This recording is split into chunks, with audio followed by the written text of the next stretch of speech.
Flavorful and nutritious pasta dish made entirely in the Instant Pot. You guys are definitely going to want to watch this video. This recipe is so incredibly simple and great to use up whatever you've got inside of your pantry. So I have these cherry tomatoes I've just halved, some sun-dried tomatoes. These are not packed in oil, but you can use the oil ones if you like, fresh basil, chiffonaded, and some mushrooms. I'm just chopping them up. Grab your Instant Pot, set it to saute on high, and I'm adding 1 can of drained and rinsed chickpeas. Of course, these are already cooked, so all we're doing is toasting them up. This is such a great hack. You guys know I love my oil sprayer. You use less oil for the same effect. Absolutely love it. Next, I'm gonna hit it with a little bit of salt and pepper, keeping this super simple. Sometimes simple is best, guys. After you get them to the toastiness that you love, remove them from the Instant Pot. Look at this, cooked perfectly.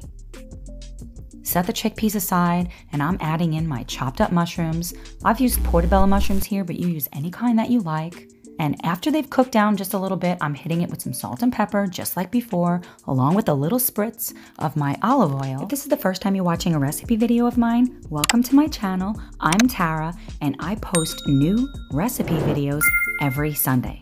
I found asparagus buried in the bottom of my drawer in the fridge, and I thought I would throw this in. Use whatever you have on hand. Hit it with a little bit of salt and pepper.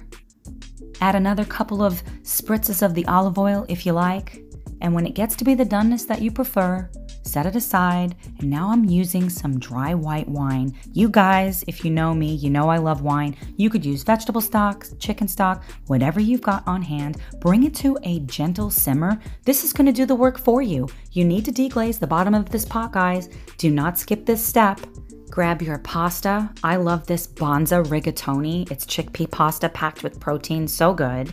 Add in your sun-dried tomatoes that you've chopped up, along with about half of the cherry tomatoes. You want to cook some of them down, but you want to save some of these guys for after it cooks. Your dried spices, salt, pepper, and parsley. How easy is that? Then you're going to add the water. I'm only using enough so everything is submerged. Super easy. Kind of press it down just a little bit to make sure it's all underneath the water. You don't have to stir it. Put the lid on, make sure it's set to sealing. And we're gonna cook this on high pressure for only 3 minutes. I allowed about 3 minutes of natural pressure, and then I performed a quick release. Open up the lid. This is like my favorite part. I love how easy it is to make a complete meal in only a matter of minutes. Add in the fresh spinach, those reserved cherry tomatoes, the chickpeas. Oops, drop that in there.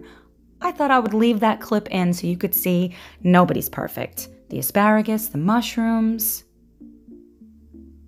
Add that fresh basil. I love using fresh herbs. If you don't have it, you could use dried. And I'm using feta cheese here. This is another take on the baked feta tomato pasta dish. You could use goat cheese. You could use pecorino romano. I love recipes like this that's so customizable. Make it with whatever you've got, whatever you love, healthy, delicious. How are you gonna customize today's recipe? If you enjoyed today's easy recipe, I would be so appreciative if you hit that thumbs up button, subscribe if you haven't already, and I will see you next Sunday.